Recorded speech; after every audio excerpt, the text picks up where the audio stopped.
Majelis Hakim Pengadilan Tindak Pidana Korupsi, Tipikor, Jakarta Pusat menjatuhkan vonis penjara terhadap 3 terdakwa dalam kasus korupsi pemberian fasilitas kredit oleh Lembaga Pembiayaan Ekspor Indonesia, LPEI, yang mengakibatkan kerugian negara sebesar Rp958,5 miliar. Kasus ini menjadi bagian dari rangkaian dugaan korupsi yang merugikan negara hingga mencapai total Rp11,7 triliun, yang tengah ditangani oleh Komisi Pemberantasan Korupsi, KPK. 3 terdakwa yang dijatuhi hukuman dalam perkara ini adalah Newin Nugroho, Presiden Direktur PT Petro Energi, Susi Miradewi Sugiarta, Direktur PT Petro Energi, dan Jimmy Marsin, Komisaris Utama PT Petro Energi. Ketiganya terbukti secara sah dan meyakinkan melakukan tindak pidana korupsi secara bersama-sama dan berlanjut, sesuai dengan dakwaan pertama dari penuntut umum. Ketua Majelis Hakim, Brel Yuniar Dinwardi Haskori, dalam putusannya mengatakan bahwa perbuatan ketiga terdakwa telah menghalangi upaya pemerintah dalam memberantas dan mencegah tindak pidana korupsi.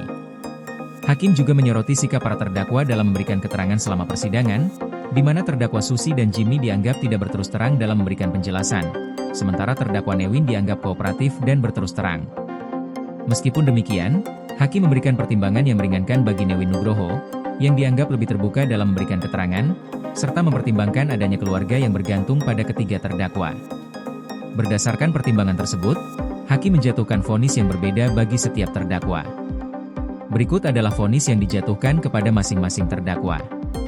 Newin Nugroho divonis 4 tahun penjara dan denda Rp250 juta, subsidiar 4 bulan kurungan. Susi Miradewi Sugiarta divonis 6 tahun penjara dan denda Rp250 juta, subsidiar 4 bulan kurungan. Jimmy Marsin divonis 8 tahun penjara, denda Rp250 juta, subsidiar 4 bulan kurungan, serta diwajibkan membayar uang pengganti sebesar $32.691.551,88 subsidiar 4 tahun penjara.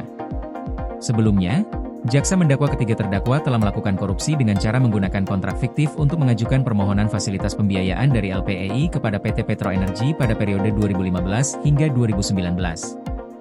Jaksa menyatakan bahwa para terdakwa menggunakan dokumen yang tidak sesuai dengan kenyataan, seperti purchase order, PO, dan info C palsu, untuk mencairkan fasilitas pembiayaan yang seharusnya tidak diberikan.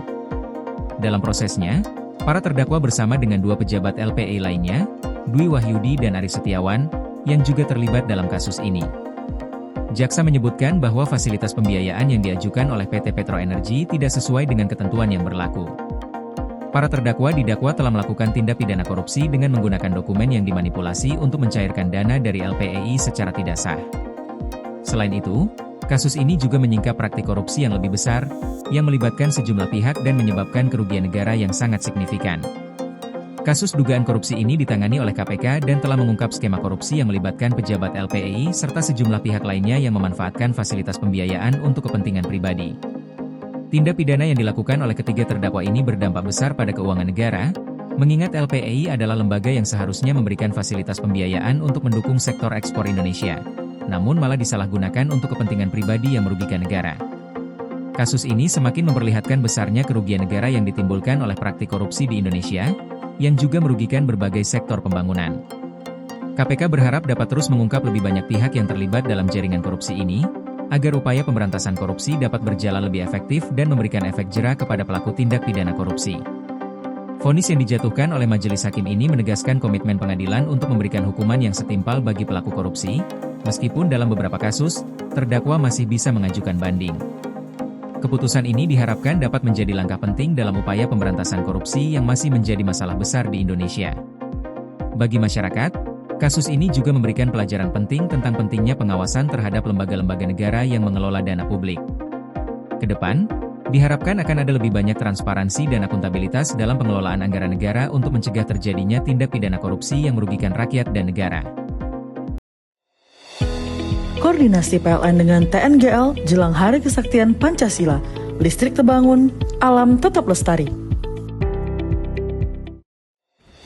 Panen perdana garam Aceh. PLN hadirkan energi untuk UMKM di momen menyambut Hari Kesaktian Pancasila.